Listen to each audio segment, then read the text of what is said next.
dahilan!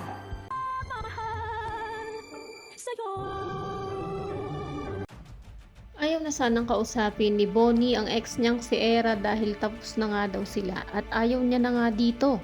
Pero pinipilit pa rin ni Era na kausapin siya ni Bonnie dahil hindi daw siya papayag na hihiwalayan siya nito dahil lang kay Lilet. Paliwanag naman ni Bonnie sa kanya na dahil sa attitude problem ni Era kaya niya gustong makipaghiwalay at kung paano niya tratuhin at maliitin ang ibang tao.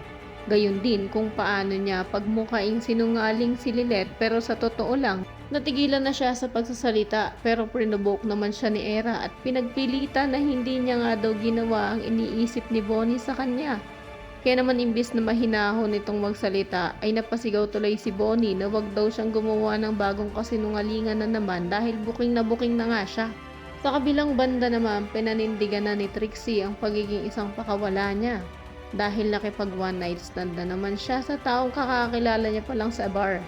At ang masama pa doon ay hindi niya man lang nakuha ang pangalan nito. Kaya hindi alam ni Lilet kung sino ang sasampahan nila ng kaso dahil sa pagkuha ng video ng walang consent ni Trixie. Samantala matapos ngang kumalat ang skandal ni Trixie ay tuliro na si Ramir.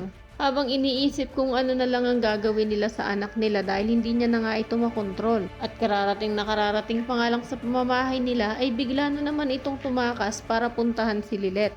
Sakto naman nakasama pa ang mga De Leon. Kaya naman nang makita niya siya nitong si Trixie ay diretsahan nitong sinabi na masaya na daw ba sila Lilet at mga De Leon. Dahil bukod sa malaya na nga ang rapist na si Ino ay may pahabol pang iskandal. Pinilit naman siyang awatin ni na Patricia. At pauwiin na dahil agaw pansin na naman sila sa mga netizens. Ngunit nagmatigas lang si Trixie na naging dahilan para tuluyan nang atakihin sa puso itong si Ramir. Sinubukan naman ni Lilet na lapitan ang tatay niya. Ngunit labis siyang pinigilan ni Patricia dahil ito nga ang sinisisi nila kung bakit nahaharap sa mga ganitong problema si Trixie at pamilya Ingano. Talaga nga namang napaka-challenging nitong mga kaganapan para sa ating bida na si Lilet Matias dahil siya ang labis na naiipit. Ano na nga lang kaya ang gagawing hakbang ni Attorney Lilet Matias upang manaig pa rin ang hustisya at katotohanan sa lagay na ito?